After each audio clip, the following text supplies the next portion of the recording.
नमस्कार मित्रांनो, तू रे माझा मितवा या मालिकेच्या आजच्या भागामध्ये आता अर्णव लावण्याच्या हातामध्ये हात देतो. त्यावेळेला तो जेव्हा हात देत असतो त्याच्या हातामध्ये जराही असा एनर्जीपणा नसतो, म्हणजेच त्याने हात असा दिल्यासारखाच दिलेला असतो.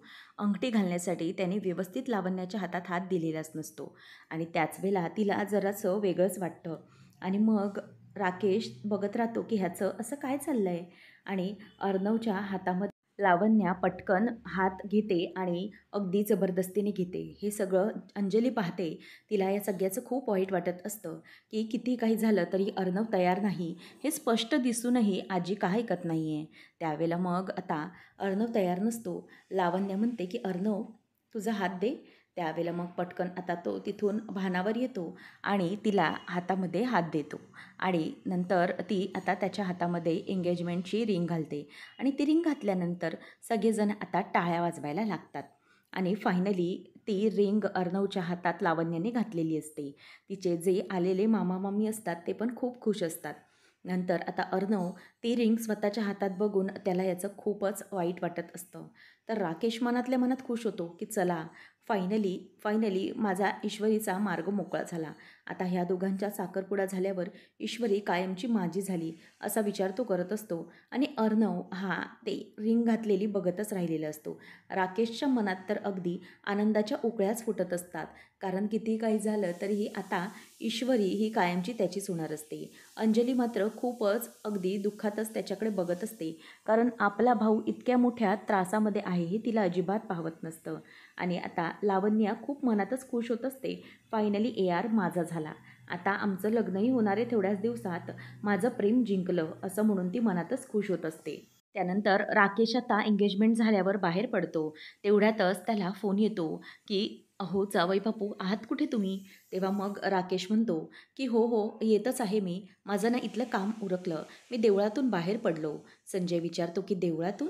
तेव्हा तो सांगतो की हो माझं काम बाहेर पडलं, म्हणजे काम झालं ना व्यवस्थित.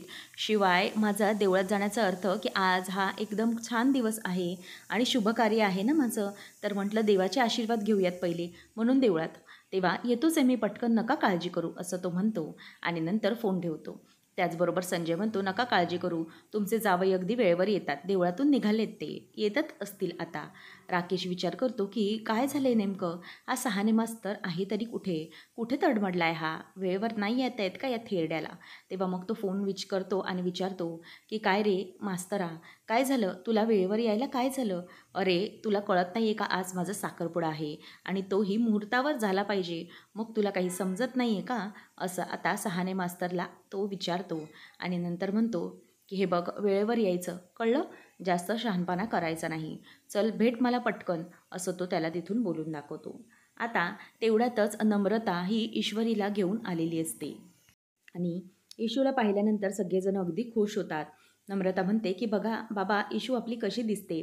संजय म्हणतो की अगदी सुंदर, खूप छान दिसते आहे, माझी लेक लाखात एक दिसते अगदी, असं म्हणून तिचं कौतुक ते करायला लागतात. आणि त्याच वेळेला मग आता नमू पण खूप खुश होते. नंतर आता लगेच ईश्वरीला बघतच सुप्रिया म्हणते की खरंच खूप खूप सुंदर दिसते माझी लेक, आज साखरपुड्याच्या दिवशी तिला कोणाची नजर लागेल ना अगदी अशीच दिसत आहे ती, खूप लागवी आणि खूप छान. तेव्हा मग ती तिच्या गालावर हात फिरवते. तेव्हा जयवते म्हणते की अगं फक्त कौतुक करू नकोस, तिची दृष्ट पण काढ, काळा तीट लाव तिला, त्याशिवाय तिची दृष्ट निघणार नाही. तेव्हा मग पटकन सुप्रिया काळा तीट तिच्या गालाला लावते आणि तिथून तो निघालेला असतो. ईश्वरी आई बाबा दोघांनाही आता मिठी मारते. नंतर मग आता तिथे सहाने मास्तर येतो. त्याच्यावर भरपूरच राकेश चिडत म्हणतो की काय रे, तुला कळत नाही का वेळेवर यायचं, थेरड्या लक्षात ठेव हा, म्हणजे काहीही जर चूक केलीस ना तर मग बघ मी काय करू शकतो ते. तेव्हा आता सहाने मास्तरला तो म्हणतो की तुला सांगितलेलं वेळेवर तयार हो, आणि हो हे असले कसले कपडे घालून आलायस तू, तुझ्या गेटअपप्रमाणे कपडे का नाही केलेस तू. तेव्हा मग आता सहाने मास्तर म्हणतो की हे बघ राकेश, जास्त बोलण्याची गरज नाही आहे, तू हे जे काही वागतोयस ना ते खूप चुकीचं वागतोयस आणि तुझ्या सगळ्या ज्या काही नाड्या आहेत ते माझ्या हातात आहेत हे लक्षात ठेव. तेव्हा आता राकेश बघतच राहतो आणि सहाने मास्तर म्हणतात की काय ना, आता जर मी आलो नाही ना तर तुझा साखरपुडा बोंबलेल एवढं लक्षात ठेवतो, आणि तू मला हे जे काही ओरडतोयस ना, तुझ्यासाठी मी किती काय काय करतोय, त्या देसायांना झेलतोय मी, किती काही झालं तरीही ते काय करतायत, काय नाही हे सगळं मी पाहतोय आणि त्यामुळे मला आता त्याचे वेगळे चार्जेस लागतील. माझे हे तोंड बंद ठेवण्याचे, तुझे सिक्रेट जपण्याचे वेगळे चार्जेस, शिवाय साखरपुड्याला येण्याचे वेगळे चार्जेस, लग्नाची बोलणी करण्याचे वेगळे चार्जेस, असे मला सगळे एक-एक करून तुला वेगळे चार्जेस द्यावे लागेल. समजलं?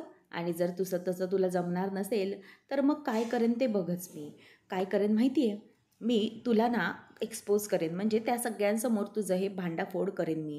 कारण तू कसा आहेस, काय आहेस हे मला माहिती आहे आणि ईश्वरीचं म्हणशील तर मग ती ईश्वरी तुला कधीच भेटणार नाही. कारण जर मी घरी जाऊन तुझे सगळे सिक्रेट ओपन केले, तर मात्र तुला आता काहीही करता येणार नाही. बघ लक्षात घे आता तुला काय करायचं आहे. तुला माझे चार्जेस द्यायचे आहेत की तिकडे सगळ्यांसमोर तुझा भांडवफोड करायचा आहे. त्यावेळेला आता राकेश पटकन बोलतो की हो, बरोबरच आहे. म्हणजे काय ना, तुम्हाला तसं काय ते व्यवस्थित दिलंच पाहिजे. तुमचं तोंड आहे ना, ते कायमचं बंद केलंच पाहिजे ना. त्यावर आता लगेच मास्तर म्हणतो, की "म्हणजे काय करणार आहेस काय तू माझं?"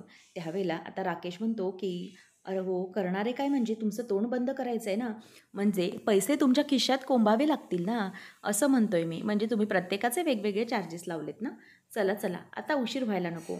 तुमच्या तोंडात पैसे कोंबायचे राहिलेच आहेत." असं म्हणून आता राकेश हा त्यांना धरतो आणि खांद्याला धरून तिथून घेऊन जातो आणि म्हणतो, की "चला, मी दाखवतो तुम्हाला." असं म्हणून आता तो तिथून त्याला घेऊन जातो आणि मग म्हातारा खरंच खूप घाबरलेला असतो. तर इकडे अर्णव खूप टेन्शनमध्ये असतो. काय होणार, काय नाही त्याला काहीच कळत नसतं. तो जरा खूप काळजीमध्ये असतो. घरी रूममध्ये आल्यानंतर त्याची अवस्था खूपच बेकार झालेली असते. आता त्याने हे जे काही केलं आहे, त्यावरून त्याला स्वतःलाच खूप राग येत असतो आणि ईश्वरीच्या सगळ्या आठवणी त्याला आठवत असतात.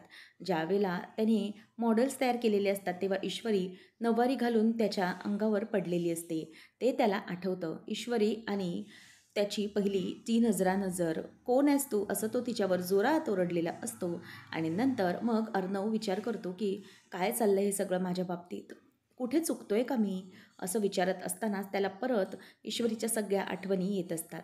जेव्हा आई घरी येणार असते, तेव्हा ईश्वरीच्या आईला तो घरी घेऊन येतो आणि समोरच ईश्वरी पुष्पगुच्छ देते आणि त्याचं स्वागत करते. त्यानंतर अर्णवला ती मीटिंगला अगदी वेळेवर पोहोचवते. तेही न्यूजपेपर आणि सगळ्या भाज्यांच्या हातामध्ये गर्दी घेऊन आणि हे सगळं त्याला आता आठवतं. ईश्वरीने कशा कशा प्रकारे त्याला मदत केली आहे, परंतु तरीही तिची मदत ही युनिक होती आणि तिच्या आठवणीही सगळ्या युनिक आहेत, हे सगळं त्याला जाणवत असतं. त्यानंतर मग आजीचं बोलणं त्याला आठवतं. आजीने सांगितलेलं असतं, की "चिंटू, एक गोष्ट तुला लक्षात ठेवायची आहे, ती म्हणजे मी आता तुझं लग्न ठरवणार आहे, त्याप्रमाणेच तुला करायचं आहे. लावण्याच तुझ्यासाठी योग्य आहे." नंतर मग ईश्वरीला गोडाऊनमध्ये मनातल्या मनातच तो "आय लव्ह यू" असं म्हणालेला असतो. ते आठवतं. नंतर आजी आणि वल्लरी दोघींनीही मिळून साखरपुड्याचा अगदी उद्याचाच मुहूर्त काढलेला असतो. ह्या सगळ्या गोष्टींचा त्याला त्रास होत असतो. हे सगळं जे काही घडतंय, हे त्याला अजिबात आवडत नसतं. तो तिच्या हातामध्ये एंगेजमेंटची रिंग घालण्यासाठी हात द्यायला तयार नसतो. परंतु तरीही लावण्या ही त्याचा हात घ्यायचा प्रयत्न करत असते आणि या सगळ्यामुळे त्याला खूप त्रास होत असतो आणि तो आजूबाजूला बघत असतो, कारण त्याला जे सगळं काही घडतंय ते अजिबातच आवडत नसतं. म्हणून त्याची चिडचिड होत असते. त्याच वेळेला आता पटकन तो बाजूला उठून येतो आणि मग तो स्वतःच्याच कानांना अगदी जोरजोरात हात लावतो आणि जी काही बोलणी असतात, "तुझ्यासाठी ईश्वरी योग्य नाही, तुझ्यासाठी लावण्य योग्य आहे, तिच्याशीच तुला लग्न करावं लागेल." ही सगळ्या गोष्टी त्याच्या कानावर पडतात आणि ते आठवून आठवून त्याला खूप त्रास होत असतो. म्हणून तो स्वतःच्याच कानांना आता हात लावून घेतो. नंतर त्याला पुन्हा ईश्वरीची आठवण येऊ लागते. ईश्वरी त्याच्या रूममध्ये पाय घसरून अशी पडलेली असताना तो पटकन ईश्वरीचा पाय घेतो आणि ईश्वरीचा पाय अगदी व्यवस्थित करून देतो. हे सगळं आता त्याला आठवायला लागतं आणि त्याने तो अगदी बेचैन होत असतो. काय होतंय माझ्या बाबतीत खरंच कळायला मार्ग नाही आहे, असं तो स्वतःच म्हणत असतो. नंतर ईश्वरी आणि अर्णव जेव्हा गोडाऊनमधून ईश्वरीला वाचवल्यानंतर बाहेर पडतात, तेव्हा ईश्वरीला त्याच्या गालाला लागलेली तिची ओढणी, त्यानंतर बेस्ट विनरची घेतलेली ईश्वरीने ट्रॉफी, हे सगळे एक एक क्षण त्याच्या मनातून एकामागोमाग एक चाललेले असतात. विचारांचे वादळ मनात उठलेले असते. काय करावं काही सुचत नसतं. तो तिथेच आता गुडघ्यावर हात ठेवून गुडघ्यावर खाली बसलेला असतो. काय करू काही सुचत नसतं त्याला. मग त्यानंतर तो आता खूप वैतागतो आणि त्या विचारांचा अगदी ओव्हरलोड त्याला झालेला असतो. मग पुन्हा जाऊन खाली बसतो. नंतर ईश्वरीने त्याला कशाप्रकारे सोवळं नेसवलेलं असतं हे सगळं तिला आता त्याला आठवत असतं. आणि ते आठवतच त्याला आता त्रास होत असतो की कशाप्रकारे तिने माझी मदत केली होती. ती पहिली अशी मुलगी होती जिने मला या सगळ्या गोष्टींसाठी मदत केली, असं म्हणून तो आता विचार करतो. ईश्वरीने त्याला जंगलामध्ये सापडलेली असताना भरवलेलं जेवण, सगळ्या गोष्टी, तिची काळजी आठवत असते. नंतर ईश्वरीची मी जिलेबी तळत असताना काढलेला तिचा फोटो, वेगवेगळे अगदी काढलेले तिचे फोटो अगदी अजीब-अजीब कॅरेक्टरमध्ये, ते सगळं त्याला आठवतं आणि ते फोटो तो बघतच बसलेला असतो. आणि मग नंतर आणखी एक फोटो बघत असताना पुन्हा ते पावसाचे सगळे फोटोज त्याच्यासमोर येतात आणि मग त्याला आणखीनच त्रास व्हायला लागतो.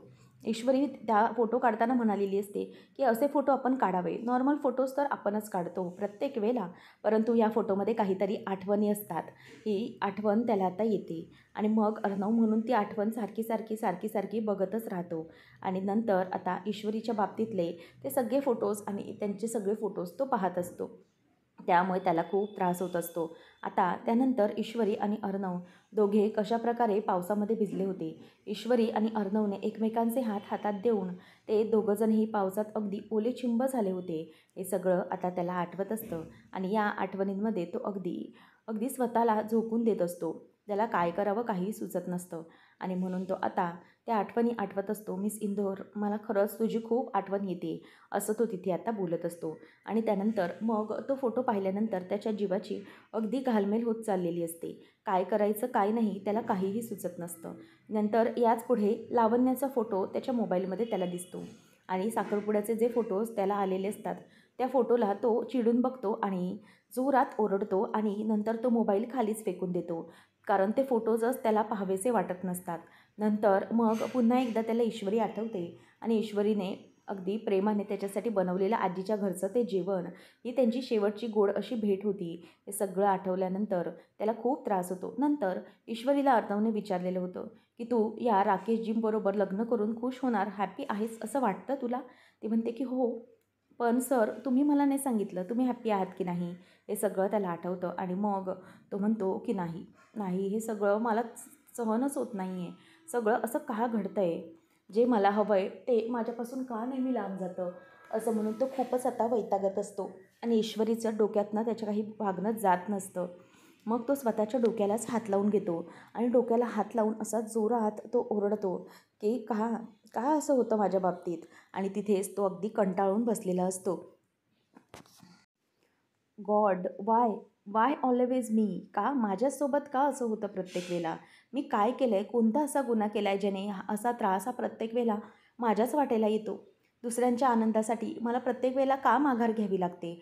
असं म्हणून आता अर्णव हा खूप रडत असतो आणि असं त्याचं ओक्साबोक्शी रडणं पाहत असताना अंजलीलाही ते सहन होत नाही. अंजली अगदी स्वतःच्या तोंडावर पदर ठेवून रडत असते, कारण तिलाही आपल्या भावाचा हा त्रास अजिबातच सहन होत नसतो. म्हणून ती खूपच दुःखामध्ये असते. आणि नंतर अंजली दरवाजा उघडलेला अर्णवला कळलेलंही नसतं. तो तिथे अगदी खूप वाईट प्रकारे रडत बसलेला असतो, कारण त्याच्या मनामधून कशाप्रकारे ईश्वरी जाणार नाही हे त्याला माहीत असतं. आणि मग अंजली पटकन हळूच दरवाजा बंद करून घेते आणि ती दुसरीकडे जाते. इथे संजय आणि बाकीचे सगळे वाट बघत असतात की कुठे आहे तो, जावई बापू कुठे आहेत म्हणून. सुप्रिया म्हणते की बघा हो, अजून कसे पोचले नाही आहेत ते. त्याच वेळेला मग आता ती म्हणते की थांबा फोन लावा, मग कळेल तुम्हाला. तेवढ्यातच आता राकेश म्हणतो की हे बघा बाबा, आलोच आहे मी, असं म्हणून तो आता तिथे येतो. आणि त्याला पाहिल्यावरती आता लगेच सुप्रिया म्हणते की अरे वा जावई बापू, आलात तुम्ही राकेशजी, या. तेव्हा मग राकेशला ते विचारतात की काय हो तुम्ही आलात, अगदी वेळेवर आलात, म्हणजे मुहूर्त वगैरे चुकणार नाही आहे, आनंदच झाला आहे मला. परंतु सहाने मास्तर कुठे राहिले? तेव्हा तो सांगतो की ॲक्च्युली काय ना, सहाने मास्तर येणार होते, परंतु एक प्रॉब्लेम झाला.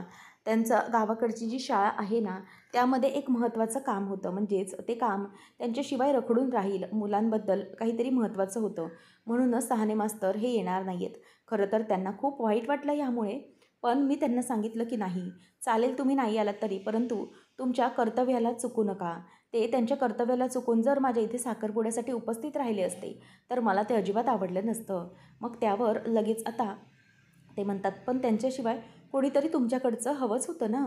त्यावर आता लगेच तो म्हणतो की म्हणजे त्यांना तर येता जमत नाही आहे, परंतु तुम्ही सगळे आहात ना माझे, तुम्ही सगळे माझेच तर आहात. आई, बाबा, आत्या, तुम्ही सगळे माझे आहात. पण त्यावेळेला तो म्हणतो की जर तरी तुम्हाला वाटत असेल की मास्तर हवे, मग आपल्याला हा साखरपुडा पुढे ढकलायला हवा. मग काहीच प्रॉब्लेम म्हणजे कसं आहे ना, काय पुढे ढकललं तर ठीकच होईल, कारण त्यांना नंतर येता येईल. तेव्हा मग जयवंता म्हणते की नाही नाही, कशाला, अजिबात पुढे ढकलायचं नाही आहे. अहो मुहूर्त चांगला आहे, तयारी झालेली आहे, कशाला उगाच मागे घ्यायचं आहे. अजिबात काळजी नाही. आणि हो, आपण आहोत ना सगळे त्यांच्या बाजूने, मग काहीच काळजी करण्याची गरज नाही आहे. आपण करून घेऊया साखरपुडा. त्यानंतर मग राकेश म्हणत असतो की हो चालेल ना, काहीच प्रॉब्लेम नाही. काय ना, आजचा जो मुहूर्त आहे, आपण इतका वेळ काढून तयारी केली तीही वाया जाईल. मग जयवत्या म्हणते की नाही नाही, बरोबर आहे राकेशजी तुमचं, काहीच हरकत नाही. आम्ही आहोत सगळे तुमच्या बाजूने, काळजी करण्याची काहीच गरज नाही आहे. अरे दादा, एवढी सगळी आपली तयारी झाली आहे आणि आता कशाला? चला, शुभ मुहूर्त आहे, तो टळू द्यायचा नाही आहे. साखरपुड्याला आपण सुरुवात करूया, असं आत्याच आता तिथे बोलून दाखवते आणि जाहीर करते. मग गुरुजी म्हणतात की चला, दोघांनीही पाटावर बसून घ्या. आता ईश्वरी आणि राकेश दोघंजणही पाटावर बसतात. त्याच वेळेला इथे आता ईश्वरी ही राकेशकडे खाली मान घालून बघत असते. तिच्याकडे बघण्याची त्याची अजिबातही इच्छाच नसते. ती अगदी दुःखी असल्यासारखी येऊन पाटावर बसलेली असते. त्यावेळेला आता राकेश हा ईश्वरीकडे बघत असतो आणि तिला म्हणतो की ईश्वरीजी, खरंच खूप खूप सुंदर दिसत आहात बरं तुम्ही, खूप छान दिसताय. असं म्हणत असताना ती फक्त थोडीशी हलकीशी गालातल्या गालात हसते, कारण किती काही झालं तरीही तिला त्या सगळ्याचा आनंद झालेला नसतो. ती खाली मान घालून फक्त तिथे बसलेली असते. आणि सुप्रिया आणि संजय हे सगळं ऐकतात आणि एकमेकांकडे बघून अगदी हसतच असतात. आता त्याचं लक्ष पूर्णपणे तिच्याकडेच असतं आणि अगदी वेगळ्याच नजरेने तो ईश्वरीकडे बघत असतो. परंतु ईश्वरीला ते अजिबात आवडत नसतं, म्हणून ईश्वरी तिची नजर दुसरीकडे वळवत असते. नम्रता पण हे बघते आणि नम्रताला पण खरं तर रागच येत असतो. ईश्वरीला त्यावेळेला पटकन अर्णवची आठवण येते. अर्णव आणि ती कशाप्रकारे दोघं पावसात भिजले होते, ती आठवण तिच्या डोळ्यासमोर येते आणि तिच्या डोक्यात चटकन विचार येतो की काय होतं हे माझ्या बाबतीत, आणि यावेळेला मला अर्णव सरांची आठवण का बरं येते आहे, म्हणजे ते असावेत असं का वाटतंय मला. ती गप्पच असते आणि त्याच वेळेला आजी मात्र इथे मस्त आनंदात झुले घेत असते. ती खूप खुश असते आणि अविनाश हा त्याच्या माणसांबरोबर बोलत असतो की हो, तुमची मॅनेजमेंट आणि डेकोरेशन फार छान होतं, नक्कीच छान, असं म्हणून आता अंजली तिकडे आलेली असते. अंजलीला असं रडताना आणि लाल डोळे झालेले पाहून आजी घाबरते आणि म्हणते की अंजली, काय झालं, तू अशी का बघतेस आणि तू रडतेस का? तेव्हा मग अंजली विचारते की का रडतेस? हे विचारताना तुला काहीच कसं वाटत नाही आहे का आजी? अगं इतक्या सगळ्या गोष्टी घडत आहेत, तरीही तू असं शांत कसं राहू शकतेस? अगं चिंटूबद्दल इतका निर्णय घेतलास टोकाचा तू, जरा त्याच्याशी विचारायचं होतंस ना गं? त्याला काय वाटतंय याचा जरा अंदाज तरी घ्यायचा होतास तू. ती म्हणते की हे बघ, मी सगळं व्यवस्थित केलं आहे त्या दोघांचा आनंद बघून. चिंटू आणि लावण्या आयुष्यभर सुखात संसार करणार आहेत, बघच तू. ती म्हणते की नाही, अजिबात नाही, असं काहीच होणार नाही आहे. हे फक्त तुला वाटतंय, तू फक्त पत्रिका बघून बोलतेस आजी, परंतु तुला ह्याची का जाणीव होत नाही आहे की चिंटूला लावण्य आवडत नाही. तो फक्त ॲडजस्टमेंट म्हणून हे करायला तयार झाला आहे का? तर फक्त तुझ्यासाठी, तुला बरं वाटावे म्हणून हे सगळं करायला तयार झाला आहे तो. लावण्य त्याला अजिबात आवडत नाही, त्याचं प्रेम ईश्वरीवर आहे, पण तू तिचं प्रेम मारायला निघालीस. एकदा शांतपणे समंजसपणे त्याला बसून विचारलं असतंस की चिंटू, तुझ्या मनात काय आहे, कशाबद्दल तू विचार करतोयस, सांग ना मला, तुला काय हवं आहे. हे जर शांतपणे तू त्याला विचारलं असतंस तर आज कदाचित त्याच्यावर ही वेळ आली नसती. तो स्वतःचं मन मारून हा साखरपुड्याला बसला होता. सरळ सरळ त्याच्या चेहऱ्यावर दिसतंय गं, परंतु तरीही तुला का नाही ओळखता येत? लहानपणी चिंटू आनंदात राहावास किंवा काय नाही करावं, त्याच्यासाठी काय करू नये काय नाही, असं तू विचार करून जीवाचं रान करायचीस ना गं. मग आज त्याच्याच आनंदावर का तू विरजण घालायला निघाली आहेस? तेव्हा मग ती म्हणते की हे बघ अंजली, मी तुला आज पण सांगितलं आहे, अगोदर पण खूप वेळा सांगितलं आहे की लावण्या ही त्याच्यासाठी योग्य आहे. आणि चिंटूने मला स्वतः सांगितलं आहे, तो स्वतः तयार आहे ना, तो काहीच बोलला नाही. तेव्हा ती म्हणते की कसा बोलेल गं काय, आतल्या आत रडतोय तो बिचारा, कोंडून घेतलं आहे स्वतःला. आत्ता मी त्याच्या खोलीत जाऊन बघून आले, ढसाढसा रडत होता तो, त्रास करून घेत होता स्वतःला, आणि हे मला त्याचं काही बघवत नाही आहे. असं तू करून ना एक काम करतेस, त्याला आयुष्यभर दुःखाच्या खाईत ढकलतेस तू. तुला खरंच कळत नाही आहे, तो लावण्यासोबत कधीच नाही आनंदात राहू शकत, कधीच नाही. माझा भाऊ कायम दुःखात, असं म्हणून ती तिथून आता चक्कर येऊन खाली पडते. तेव्हा आजी म्हणते अंजली, काय झालं बाळा तुला? मामा म्हणतो की अंजली, ए बाळा उठ ना, काय होतंय तुला? तेव्हा तिला अर्धी चक्कर येऊन ती अर्धी अगदी ग्लानी आल्यासारखी झालेली असते आणि तिथेच ती चिंटू चिंटू अशी बोलत असते. आजी म्हणते की बाळा उठ, काय होतंय? ती चेहऱ्यावर पाणी शिंपडण्याचा प्रयत्न करते. आकाश आता धावत येतो आणि म्हणतो की अंजली ताई, काय झालंय? काय त्रास होतोय? ती म्हणते की चिंटू चिंटू. आता मग आकाश म्हणतो की ती दादाला आवाज देते, प्लीज दादाला बोलवा. त्यावेळेला आता लगेचच अविनाश म्हणतो की जा जा, तू पटकन आपल्या अर्णवला बोलाव ना, जा लवकर. ती त्यालाच हाक मारतीये आणि काहीतरी झालं पाहिजे, डॉक्टरांनाही फोन कर. त्याच वेळेला मग आता तिथे अर्णव येतो आणि म्हणतो की काय झालं हे ताईला? ताई प्लीज उठ ना, प्लीज उठ, काय होतंय तुला? कसला त्रास होतोय तुला? असं म्हणून आता तो तिला जवळ घेत असतो आणि शांत करत असतो. आणि आजी म्हणत असते की असं शांत असं नको करूच बाळा, तुझ्या जीवाशी खेळ नको हा, मला त्रास होतोय खूप, ओढ बाळा. असं म्हणून आजी ही खूप त्रासात असते आणि रडत असते. मग मामा म्हणतो की डॉक्टरांना बोलव आकाश, डॉक्टरांना बोलव, असं म्हणून तो त्याला पाठवतो. अर्णव पुन्हा एकदा तिच्या चेहऱ्यावर पाणी शिंपडतो, परंतु ती थोडीशी आता शुद्धीवर येते आणि ती बोलत असते की ईश्वरी ईश्वरी. आता ईश्वरीचं नाव ती घेत असते. तेव्हा आकाश म्हणतो की दादा, ईश्वरीचं नाव घेत आहे ती. मग आता ईश्वरीचं नाव घेते म्हटल्यावर लगेचच तो म्हणतो की आपण पहिले डॉक्टरांना बोलवूया. मग तो जाऊन फोन लावतो आकाश आणि म्हणतो की हॅलो डॉक, प्लीज राजेश शिर्केंच्या घरी या, अंजलीला चक्कर आली आहे. असं म्हटल्यावर आता डॉक्टरही यायला तयार झालेले असतात. तर इकडे ईश्वरीचं नावाचा जप तिकडे अंजली करत असते आणि ईश्वरी मात्र इथे खूप बेचैन असते. तिला काहीतरी मनात चुकचुकल्यासारखं वाटत असतं. गुरुजींनी इथे पूजेला सुरुवात केलेली असते. ते राकेशला सांगतात की आता सुरुवातीला तुम्ही आचमन केला. आचमन केल्यानंतर त्यांना सांगतात की हे जे काही तुमचे कपडे आहेत ते तुम्ही आता परिधान करून या. मग ते दोघंजणही उठतात आणि दुसरा पोशाख तयार करण्यासाठी निघतात. तेव्हा मग ताईला तो म्हणतो की ताई काय होतंय? प्लीज उठ ना. अगं तुला कसला त्रास होते? उठ प्लीज, असं म्हणून तो उठवत असतो. त्यावेळेला ती म्हणते की नाही चिंटू उठ, मला काहीच नको आहे. ईश्वरी ईश्वरी असं ती बोलत असते. त्यावेळेला आता लगेच मामा म्हणतो की अरे ईश्वरीला हाका मारत आहे रे ती, तिची आठवण येत असेल कदाचित. त्यावेळेला मग आता लगेच तिथून आकाश म्हणतो की दादा ती ईश्वरीची आठवण काढते, ईश्वरीला बोलाव असं म्हणते. आता तसं म्हटल्यानंतर आकाशचा बोलण्याकडे बघून आजी थक्कच होते, कारण काही झालं तरी अंजलीच्या मनातून ईश्वरी काही जायला तयारच होत नसते. तेव्हा मग आता अर्णव विचार करत असतो की मी काय करू, ईश्वरीला कसं आता इथे बोलावू, मी ईश्वरीला कसं आणू ताई मी तुझ्याकडे, मला खरंच कळत नाही आहे. असा विचार इथे आता अर्णवच्या डोक्यामध्ये सुरू असताना ईश्वरीचे तिकडे सगळे विधी सुरू असतात. पुढच्या भागामध्ये आपण पाहणार आहोत की अर्णव आता गाडीने जोरदार निघालेला असतो आणि त्याला आठवत असतं की सर, तुम्हाला माझ्यासाठी अशी हिरोगिरी करून येण्याची काय गरज होती? मोठे हिरो बनायला चालला होतात तुम्ही, जर काही झालं असतं तर, असं ती त्याच्यावरती ओरडलेली असते. आणि नंतर मग अर्णवच्या लक्षात येत असतं की काय झालं तरीही मला ईश्वरीला आणलंच पाहिजे परत, किती काही झालं तरी हे सगळं थांबवलं पाहिजे मला. त्यावेळेला आता ईश्वरी आणि राकेश यांचा साखरपुडा होत असतो आणि आता सुप्रिया म्हणते की आता आमची ईश्वरी ही कायमची राकेशजींची होणार आहे बरं का, राकेशजींची होणारी बायको आहे ईश्वरी. असं म्हणून ती बोलल्यावर राकेश आता लाजतो आणि अगदी आनंदाने ईश्वरीकडे बघतच राहिलेला असतो. आणि मग ईश्वरीच्या मनात मात्र ते सगळं ऐकल्यानंतर खूप वाईट वाटतं आणि तिला का कोण जाणे, परंतु अर्णवचीच खूप आठवण येत असते. तेवढ्यात आता दरवाजात ती अंगठी घालायला तयार होणार, म्हणजेच राकेश तिच्या हातामध्ये अंगठी घालायला जाणार. तेवढ्यातच आता तिथे एक जोरात गाडीचा आवाज येतो, गाडीच्या ब्रेकचा आवाज येतो आणि सगळ्या जणांचं लक्षही तिथे दरवाजात जातं. आणि तेवढ्यातच राकेशच्या हातातली अंगठी ही निसटते आणि खाली दरवाजाजवळ येत असते आणि राकेश हा बघत राहतो. तेव्हा अर्णव गाडीतून उतरतो. आता अर्णवला पाहिल्यानंतर राकेशचा मात्र काळजाचाच ठोकाच चुकतो. आता नेमकं काय होणार आहे? राकेश तिकडून पळ काढेल की अर्णव हा कशाप्रकारे राकेशला पकडेल किंवा राकेशचा साखरपुडा मोडून अर्णव ईश्वरीला घेऊन जाईल, हे पाहणं अगदी रंजकतेचं ठरणार आहे.